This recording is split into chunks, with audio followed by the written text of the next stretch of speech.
کسی زمانے میں بغداد میں جنید نامی ایک پہلوان رہا کرتا تھا۔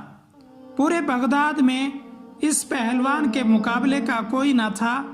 بڑے سے بڑا پہلوان بھی اس کے سامنے زیر تھا۔ کیا مجال کہ کوئی اس کے سامنے نظر ملا سکے۔ یہی وجہ تھی کہ شاہی دربار میں اس کو بڑی عزت کی نگاہ سے دیکھا جاتا تھا اور بادشاہ کی نظر میں اس کا خاص مقام تھا۔ ایک دن جنید پہلوان بادشاہ کے دربار میں اراکین سلطنت کے ہمراہ بیٹھا ہوا تھا کہ شاہی محل کے صدر دروازے پر کسی نے دستک دی۔ خادم نے آ کر بادشاہ کو بتایا کہ ایک کمزور و ناتواں شخص دروازے پر کھڑا ہے جس کا بوسیدہ لباس ہے۔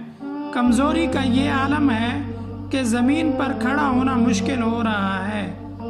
اس نے یہ پیغام بھیجا ہے کہ جنید کو میرا پیغام پہنچا دو کہ وہ کشتی میں میرا چیلنج قبول کرے۔ بادشاہ نے حکم جاری کیا کہ اسے دربار میں پیش کرو۔ اجنبی ڈگمگاتے پیروں سے دربار میں حاضر ہوا۔ وزیر نے اجنبی سے پوچھا، تم کیا چاہتے ہو؟ اجنبی نے جواب دیا، میں جنید پہلوان سے کشتی لڑنا چاہتا ہوں۔ وزیر نے کہا، چھوٹی منہ بڑی بات نہ کرو۔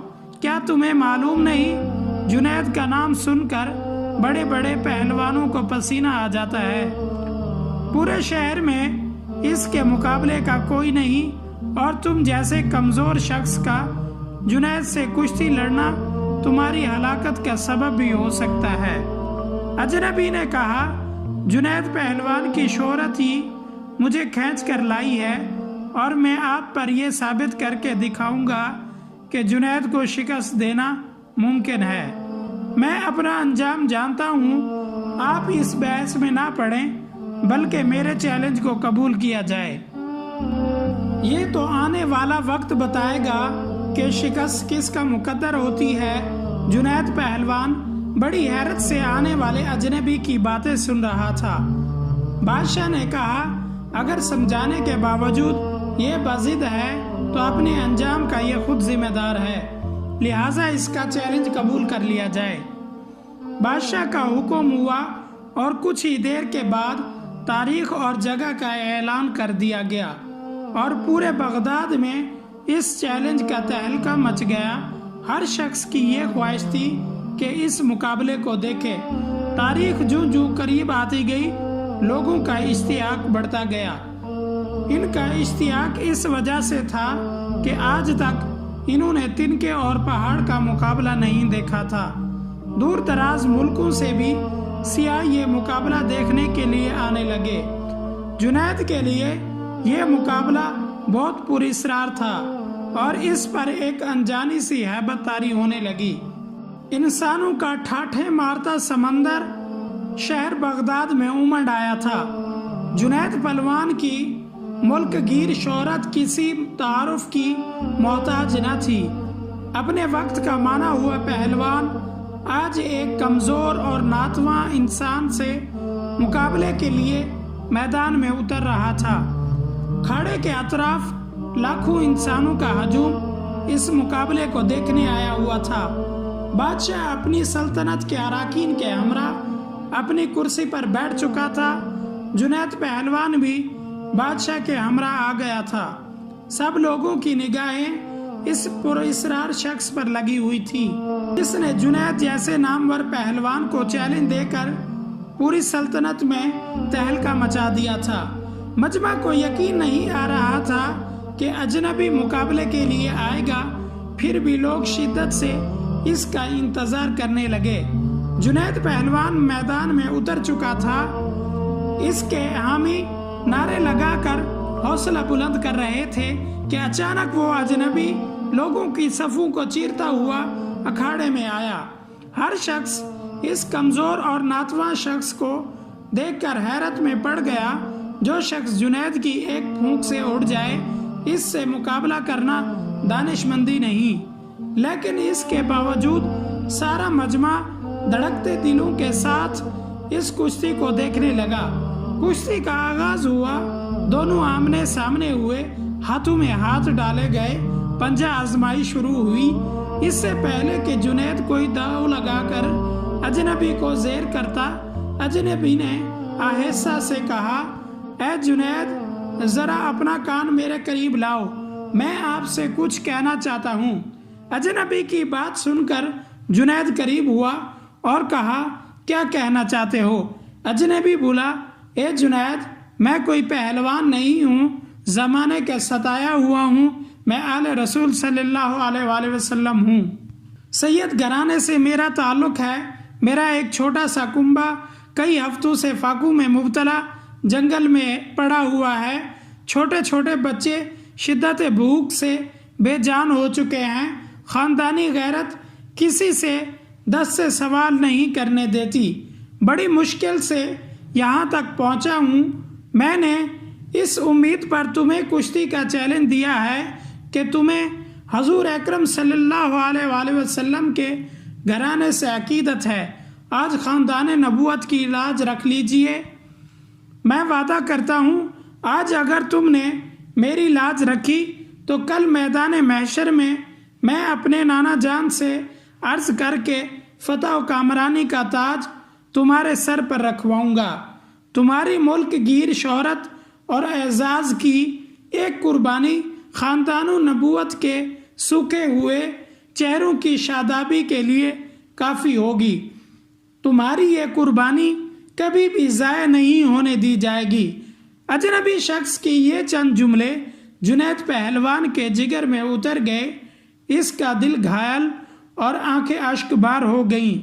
سید زادے کی اس پیشکش کو فوراً قبول کر لیا اور اپنی عالمگیر شہرت، عزت و عظمت آل رسول صلی اللہ علیہ وآلہ وسلم پر قربان کرنے میں ایک لمحے کی تاخیر نہ کی، اور فوراً فیصلہ کر لیا کہ اس سے بڑھ کر میری عزت و ناموس کا اور کون سا موقع ہو سکتا ہے کہ دنیا کی اس محدود عزت کو خاندان نبوت کی اڑتی ہوئی خاک پر قربان کر دوں۔ اگر سید گھرانے کی مرجھائی ہوئی کلیوں کی شادابی کے لیے میرے جسم کا خون کام آ سکتا ہے، جسم کا ایک ایک قطرہ تمہاری خوشحالی کے لیے دینے کے لیے تیار ہوں۔ جنید فیصلہ کر چکا، اس کے جسم کی توانائی اب سلب ہو چکی تھی۔ اجنبی شخص سے پنجہ آزمائی کا ظاہری مظاہرہ شروع کر دیا۔ کشتی لڑنے کا انداز جاری تھا، پینترے بدلے جا رہے تھے کہ اچانک جنید نے ایک داؤ لگایا۔ پورا مجمع جنید کے حق میں نعرے لگاتا رہا۔ جوش و خروش بڑھتا گیا۔ جنید داؤ کے جوہر دکھاتا تو مجمع نعروں سے گونج اٹھتا۔ دونوں باہم گتھم گتھا ہو گئے۔ یکا یک لوگوں کی پلکیں جھپکی، دھڑکتے دل کے ساتھ آنکھیں کھلی تو ایک ناقابل یقین منظر آنکھوں کے سامنے آ گیا۔ جنید چاروں شانے چت پڑا تھا اور خاندان نبوت کا شہزادہ سینے پر بیٹھے فتح کا پرچم بلند کر رہا تھا۔ پورے مجمع پر سکتہ طاری ہو چکا تھا۔ حیرت کا طلسم ٹوٹا اور پورے مجمع نے سید زادے کو گود میں اٹھا لیا۔ میدان کا فاتح لوگوں کے سروں پر سے گزر رہا تھا۔ ہر طرف انعام و کرام کی بارش ہونے لگی۔ خاندان نبوت کا یہ شہزادہ بیش بہا قیمتی انعامات لے کر اپنی پناہ گاہ کی طرف چل دیا۔ اس شکست سے جنید کا وقار لوگوں کے دلوں سے ختم ہو چکا تھا۔ ہر شخص انہیں حقارت کی نظر سے دیکھتا گزر رہا تھا۔ زندگی بھر لوگوں کے دلوں پر سکہ جمانے والا آج انہی لوگوں کے تانوں کو سن رہا تھا۔ رات ہو چکی تھی، لوگ اپنے اپنے گھروں کو جا چکے تھے۔ عشاء کی نماز سے فارغ ہو کر جنید اپنے بستر پر لیٹا تو اس کے کانوں میں سید زادے کے وہ الفاظ بار بار گونج رہے تھے، آج میں وعدہ کرتا ہوں، اگر تم نے میری لاج رکھی تو میدان محشر میں اپنے نانا جان سے عرض کر کے فتح و کامرانی کا تاج تمہارے سر پر رکھواؤں گا۔ جنید سوچتا گیا، واقعی ایسا ہوگا؟